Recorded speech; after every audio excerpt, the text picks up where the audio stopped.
2.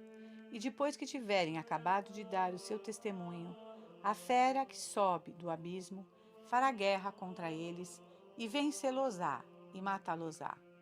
E os seus corpos ficarão estendidos nas praças da grande cidade, que se chama espiritualmente Sodoma e Egito, onde também o Senhor deles foi crucificado. E os homens de diversas tribos, e povos, e línguas, e nações verão seus corpos durante 3 dias e meio, e não permitirão que seus corpos sejam sepultados. E os habitantes da terra se alegrarão por causa deles, e farão festas, e mandarão presentes uns aos outros, porque esses 2 profetas os tinham atormentado. Mas depois de 3 dias e meio, o espírito de vida entrou neles da parte de Deus. E eles puseram-se em pé, e apoderou-se um grande temor dos que os viram. E ouviram uma grande voz do céu que lhes dizia: Subi para cá.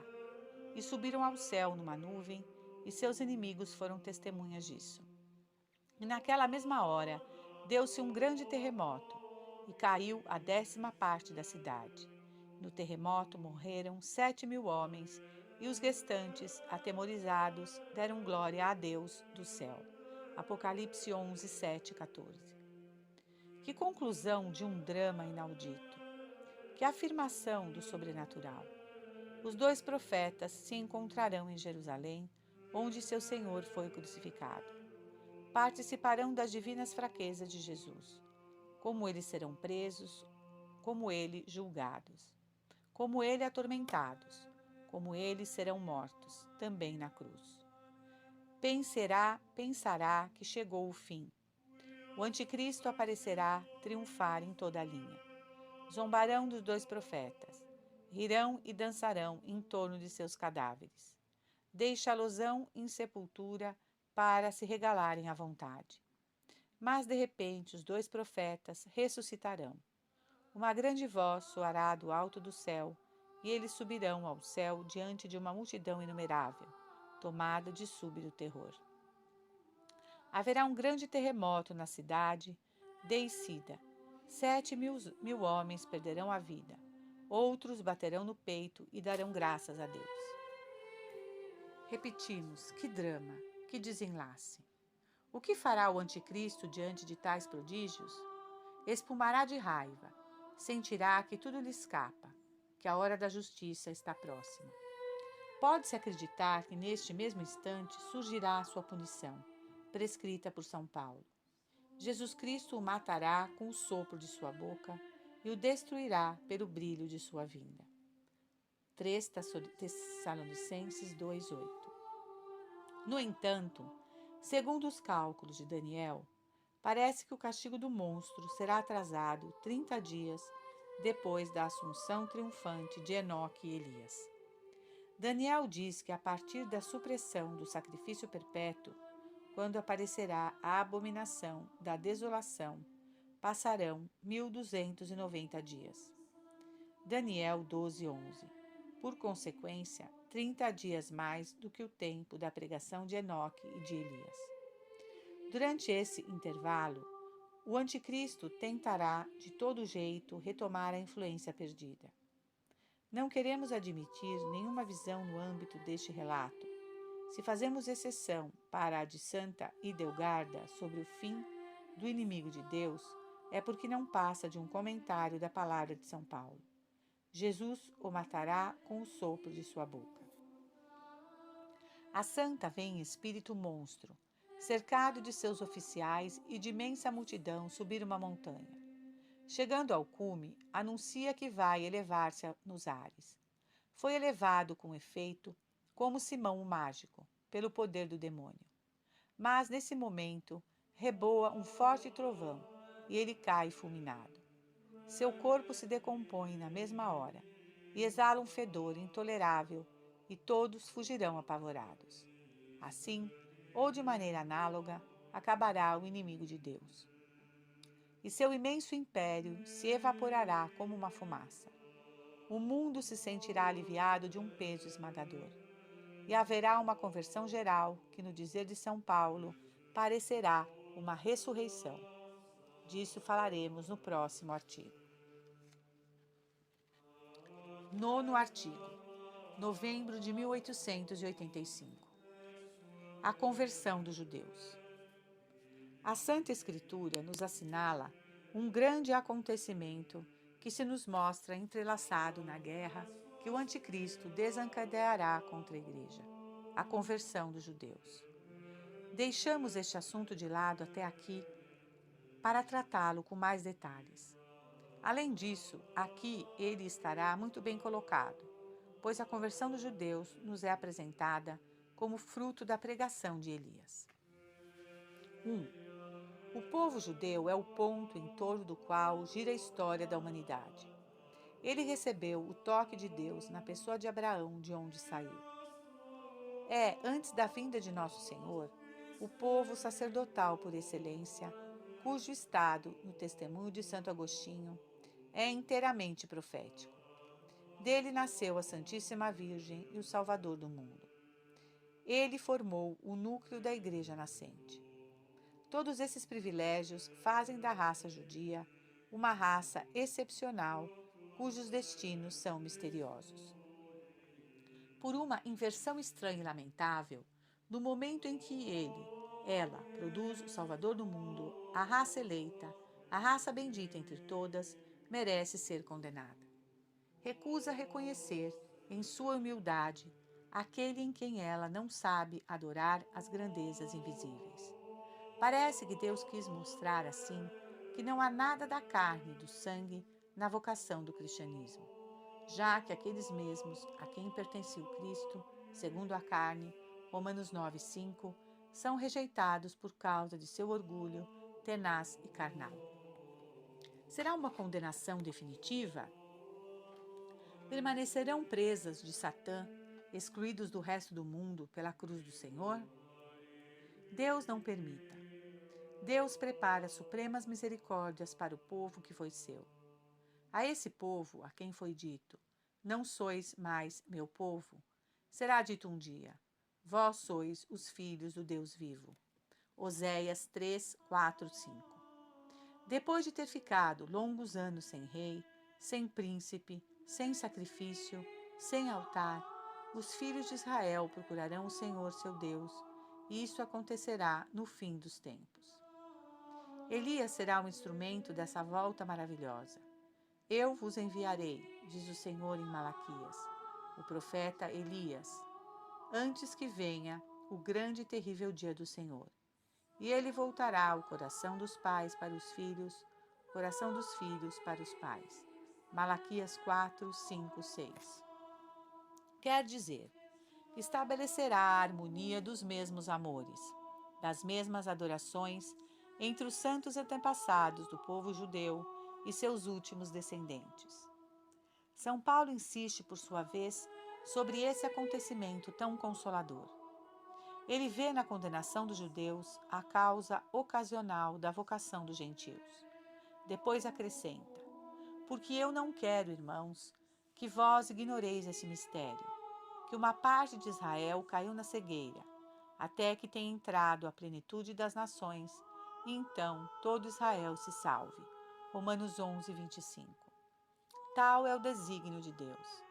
É preciso que toda a gentilidade entre na igreja, e que quando terminar o desfile das nações, Israel entre por sua vez. Este será o grande jubileu do mundo. A graça se espalhará por torrentes. Tomando as profecias ao pé da letra, todos os judeus que então estiverem vivos, ainda que numerosos como as areias do mar, serão salvos até o último. Romanos 9, 27. Para compreender os frêmitos profundos que esse grande acontecimento fará correr pelo mundo, é preciso usar as figuras proféticas pelas quais Deus houve por bem anunciá-lo. O povo judeu, entrando na igreja, é Esaú se reconciliando com Jacó. Com que ternura! Correndo ao encontro de seu irmão, Esaú abraçou-lhe o pescoço e, beijando-o, chorou. Mas é sobretudo José, reconhecido por seus irmãos, que é o verdadeiro símbolo de Jesus reconhecido por seus irmãos, os judeus. Outrora, venderam-no e crucificaram-no, e agora uma imperativa necessidade de verdade e de amor leva-os a seus pés no fim dos tempos. Que encontro, que espetáculo! Jesus, com todo o brilho de seu poder, desvendando aos judeus os tesouros de seu coração, e lhes dizendo: Eu sou José, eu sou Jesus, a quem vós vendestes. Gênesis 45. Abri, enfim, o Evangelho na página do filho pródigo, Lucas 15. Esse pródigo, que vem de tão longe, são os pobres gentios entrando na igreja. Os judeus são representados pelo filho mais velho, ciumento, egoísta, que se obstina em permanecer de fora porque seu irmão foi recebido em casa. O pai sai e lhe faz instantes rogos, coepti illum rogare. Esse desnaturado recusa escutar o pai, mas por fim o escutará. Entrará, e essa entrada trará alegria dobrada à casa paterna.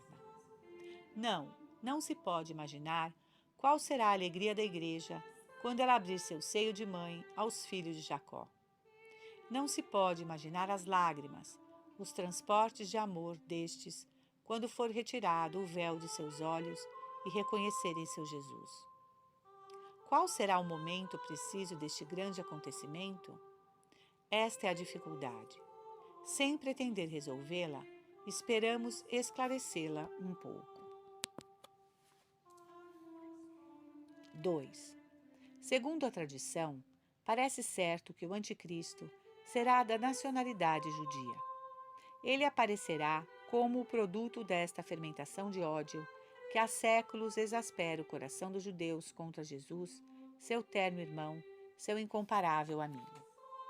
Também parece certo que os judeus, em boa parte, acolherão esse falso Messias, seguindo em cortejo e lhe submetendo o mundo pela má imprensa e pela alta finança.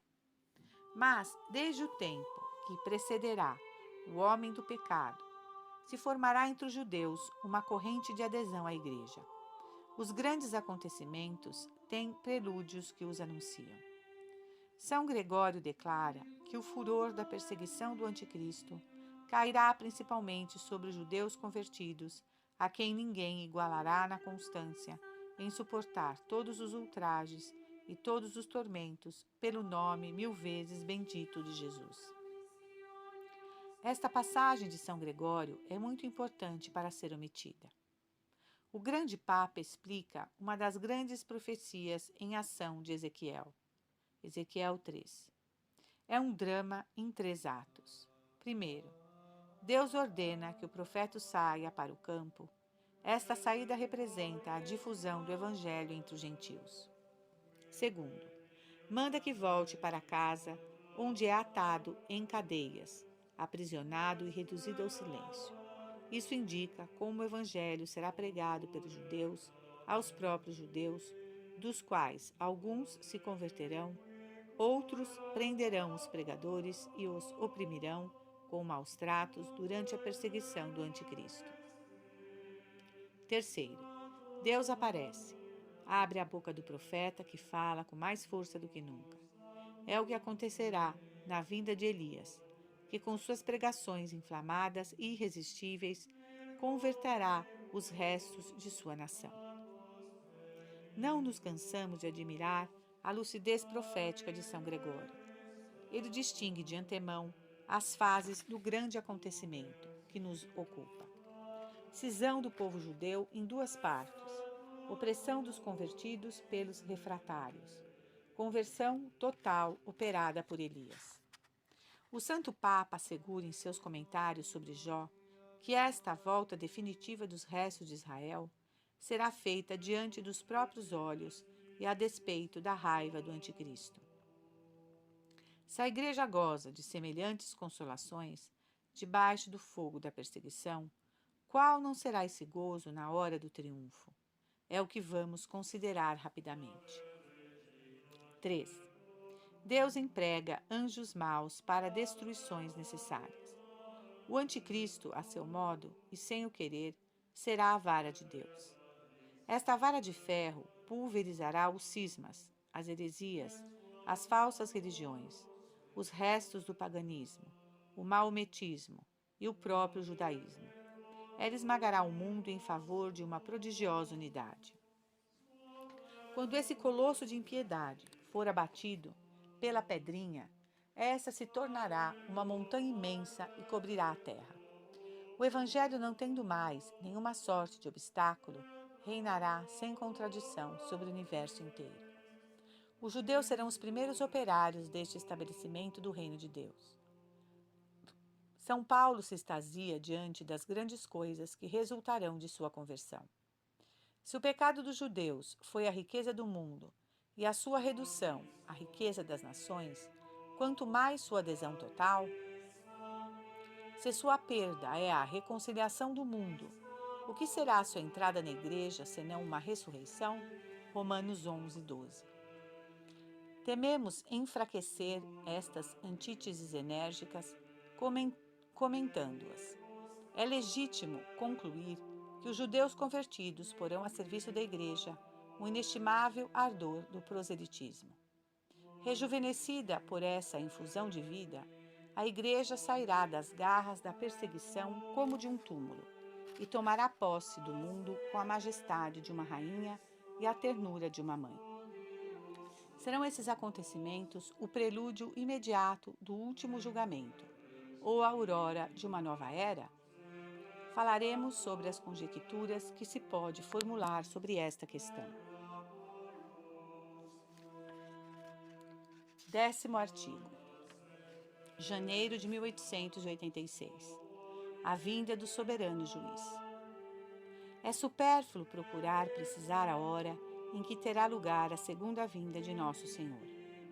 É um impenetrável segredo para todas as criaturas. Quanto àquele dia e àquela hora, nos diz Jesus Cristo, ninguém sabe, nem os anjos do céu, mas só o Pai. Mateus 24, 36. No entanto, esse momento supremo, que porá fim a este mundo de pecado, será precedido de sinais estrondosos que fixarão a atenção não somente dos crentes, mas também dos ímpios. Primeiramente, como mostramos, haverá a perseguição do anticristo, a aparição de Enoque e de Elias. Quando São Paulo nos diz que Jesus Cristo matará o ímpio com o sopro de sua boca e o destruirá com o brilho de sua vinda, parece que o castigo do anticristo coincidirá com a vinda do soberano juiz. No entanto, não é esse o sentido geral dos intérpretes. Pode-se explicar São Paulo dizendo que a destruição do ímpio só será consumada no dia do julgamento geral, se bem que sua morte tenha tido lugar tempos antes. De outro lado, os evangelhos insinuam bem claramente que haverá um certo lapso de tempo, se bem que relativamente curto, entre a punição do monstro e a consumação de todas as coisas. O que diz com efeito Nosso Senhor? Ele começa por pintar uma tal tribulação como nunca houve desde o começo do mundo. É a perseguição do anticristo.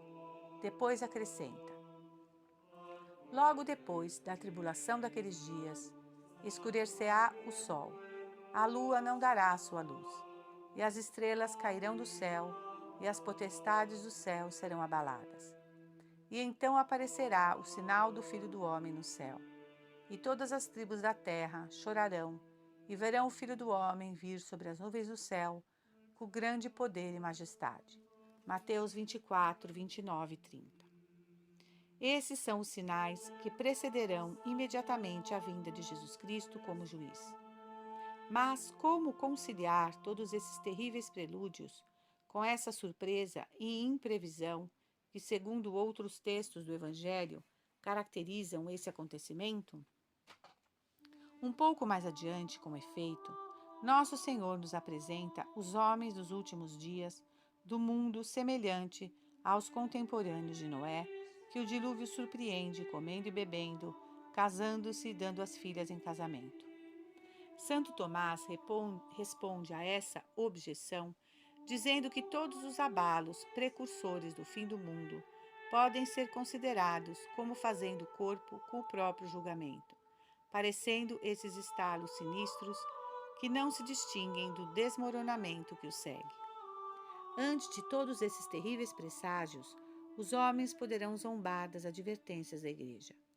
mas ouvindo o estalar da máquina do mundo, empalidecerão.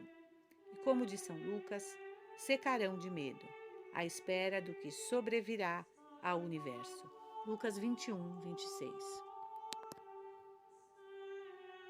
Santo Tomás difunde uma luz viva sobre os tempos que passarão entre a morte do Anticristo e a vinda de Jesus Cristo, quando diz: antes que comecem a aparecer os sinais do julgamento, os ímpios crerão estar em paz e segurança, a saber, depois da morte do Anticristo, porque não verão o mundo acabar como antes estimavam.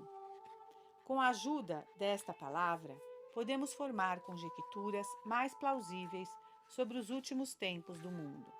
Os nossos leitores não deixarão de se interessar recebendo essas conjecturas a título de simples probabilidade.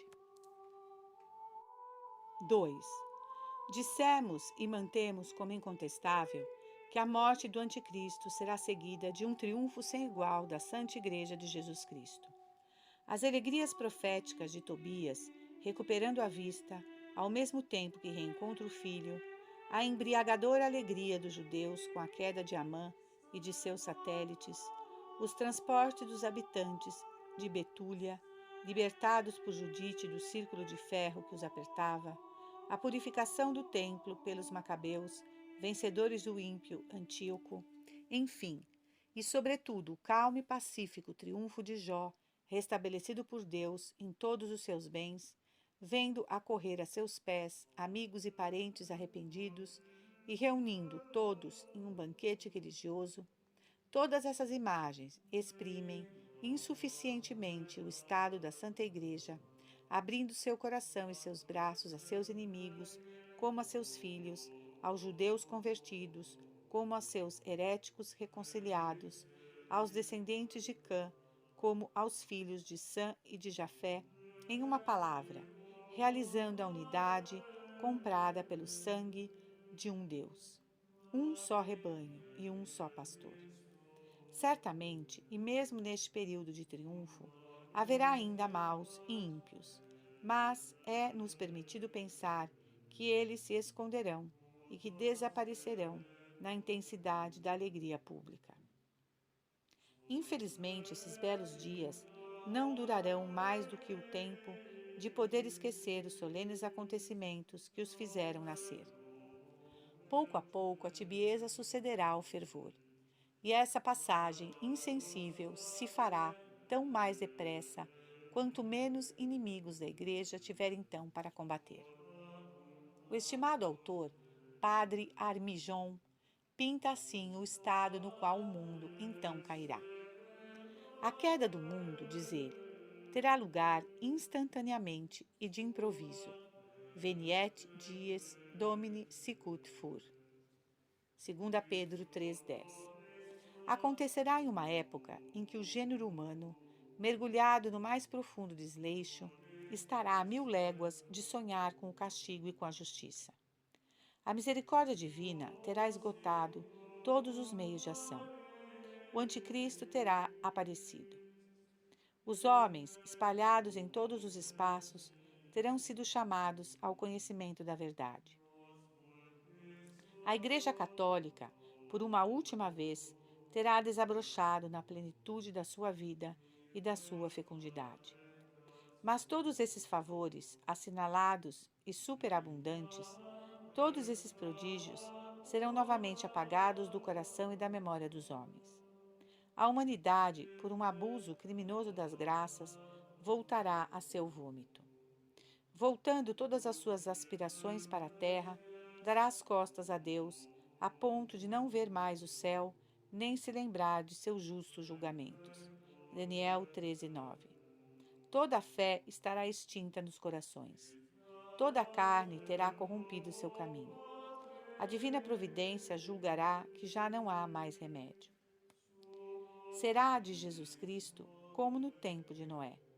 Os homens viviam despreocupados, plantavam, construíam casas suntuosas, escarneciam prazerosamente do simplório Noé, que se dedicava à profissão de carpinteiro, trabalhando dia e noite para construir sua barca. Diziam: Que louco, que visionário! Isso durou até o dia em que veio o dilúvio e submergiu toda a terra. Venit diluvium et perdidit homines. Lucas 17, 27. Assim, a catástrofe final se produzirá quando o mundo estiver mais em segurança. A civilização estará em seu apogeu. O dinheiro abundará nos mercados e nunca os fundos públicos estarão tão altos. Haverá festas nacionais, grandes exposições. A humanidade regurgitando de uma prosperidade material nunca vista. Dirá como o avarento do Evangelho: minha alma, tu tens bens por longos anos. Beba, coma, divirta-se. Mas de repente, no meio da noite, in media nocte, pois haverá trevas, e nessa hora fatídica da meia-noite, quando o Salvador apareceu pela primeira vez em sua baixeza, é que ele reaparecerá em sua glória. Os homens, acordados em sobressalto, ouvirão um grande estrondo e um grande clamor, e uma voz que se fará ouvir. Deus está aqui, saí a seu encontro. Exite obviam ei. Mateus 25, 6. E o autor acrescenta que os homens não terão tempo para se arrependerem. Aqui nos separamos dele. A grande catástrofe será precedida de sinais apavorantes, cujo conjunto formará um supremo apelo da misericórdia divina. Bem cego e bem endurecido será quem resistir a tudo isso. O sol se obscurecerá como que esgotado por um desperdício de luz. A lua não receberá mais nenhum raio suficiente para brilhar. O céu se fechará como um livro invadido por uma obscuridade espessa. As potências do céu serão abaladas, pois as leis dos movimentos dos corpos celestes parecerão suspensas. Haverá uma profunda comoção no mar, um grande estrondo de ondas elevadas, a terra sacudida por movimentos insólitos, e os homens não saberão onde se lançarem para fugir dos elementos desencadeados. Enfim, a terra se abrirá e lançará globos de chamas que provocarão um abrasamento geral, enquanto que aparecerá nos ares uma cruz faiscante anunciando a vinda do soberano juiz. Quanto tempo durarão esses sinais? Ninguém sabe. O que a Escritura nos diz é que os homens secarão de pavor. E acontecerá com eles o que aconteceu aos contemporâneos de Noé. Enquanto ele continuava a arca, escarneciam dele. Mas quando o dilúvio começou a invadir tudo, todos tremeram, e muitos, segundo o testemunho de São Pedro, se converteram. É-nos permitido esperar que também, à aproximação do julgamento, uma parte dos homens vem do céu se velar e, sentindo a terra faltar sob seus pés, façam um ato de contrição suprema e voltem ao estado de graça com Deus. 11º artigo. Fevereiro de 1886. Conclusão. Chegamos ao termo do nosso estudo. Lançando o olhar sobre nossos destinos futuros, nos apoiamos unicamente nessas profecias que formam parte integrante da Escritura Divina inspirada.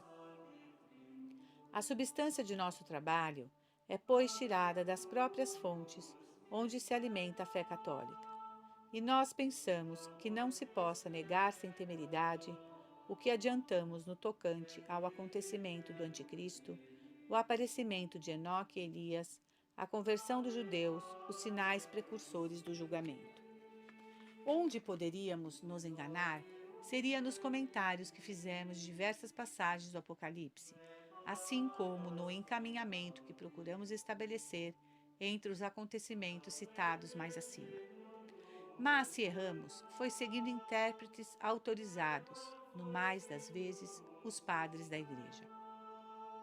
Estaremos errados em ver no presente estado do mundo os prelúdios da crise final que está descrita nos livros santos?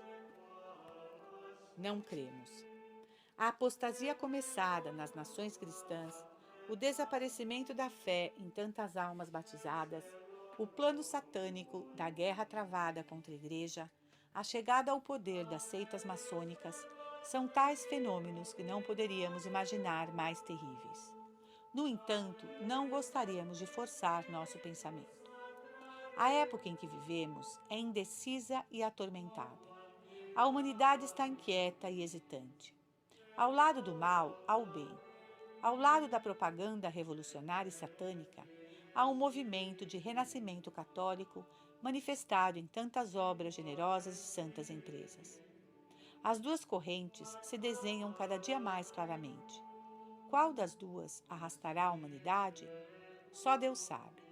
Ele que separa a luz das trevas e marca seus respectivos lugares. Jó 38, 19 e 20. Aliás, é certo que a carreira terrestre da Igreja está longe de ser encerrada. Talvez ela nunca tenha estado tão aberta. Nosso Senhor nos deu a conhecer que o fim dos tempos não chegará antes que o Evangelho tenha sido pregado em todo o universo, um testemunho a todas as nações. Mateus 24, 14. Ora, pode-se dizer que o Evangelho foi pregado no coração da África, na China, no Tibete? Alguns raios de luz não fazem um dia. Alguns faróis acesos ao longo das costas não afastam a noite das terras profundas que se estendem por trás delas. Como a Igreja percorrerá essa etapa? Sob que auspícios levará as nações que o ignoram ou que o receberam insuficientemente o testemunho prometido por Nosso Senhor? Será uma época de relativa paz? Será entre as angústias de uma perseguição religiosa? Pode-se formular hipóteses nos dois sentidos. A Igreja se desenvolve de uma maneira que desconcerta as previsões humanas. Quem se lembra das maravilhosas conquistas feitas em terras de infiéis no momento mais agudo da crise do protestantismo? Na realidade, a mais absoluta confiança nos magníficos desígnios futuros da Igreja não é incompatível com nossas reflexões e nossas conjecturas sobre a gravidade da situação presente. Estimando que assistimos aos prelúdios da crise, que trará a aparição do Anticristo no cenário do mundo, nos guardamos de querer precisar o tempo e o momento, o que veríamos como uma temeridade ridícula. Que se nos permita uma comparação que explicará nosso pensamento. Acontece ao viajante descobrir, em certo ponto da estrada, uma vasta extensão de terra, limitada no horizonte por montanhas longínquas, mas que não saberia avaliar a distância que o separa delas.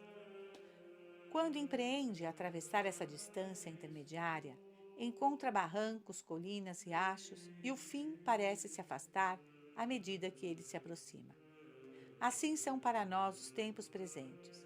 Em nossa humilde opinião, podemos pressentir a crise final, vendo surgir e se desenvolver sob nossos olhos o plano satânico do qual ele será o coroamento. Mas, do ponto em que estamos, até a hora da crise, quantas surpresas não estão reservadas para o futuro? Quantas restaurações do bem serão possíveis? E também quanto progresso do mal? Quantas alternativas na luta? Quantas compensações ao lado das perdas? É nisto que é preciso reconhecer com nosso Senhor que é só o Pai pertence dispor dos tempos e dos momentos. Non est vestrum nosse tempora, vel momenta, quae pater possuit in sui potestate. Atos 1:7. Nessa incerteza, dominada pelo pensamento da providência, o que fazer? Vigiar e orar. Vigiar e orar, porque os tempos estão incontestavelmente perigosos. Instabut tempora periculosa. 2 Tessalonicenses 3:8. Porque nessa época de escândalo é grande o perigo de perder a fé. Vigiar e orar, para que a Igreja faça sua obra de luz a despeito dos homens das trevas. Vigiar e orar, para não cair em tentação. Vigiar e orar todo o tempo, para sermos achados dignos de fugir dessas coisas que sobrevirão no futuro, e de nos mantermos em pé em presença do Filho do Homem. Vigilate omni tempore orantes, ut digni habeamini fugere ist omnia, que futura sum, et stare ante filium hominis. Lucas 21, 24.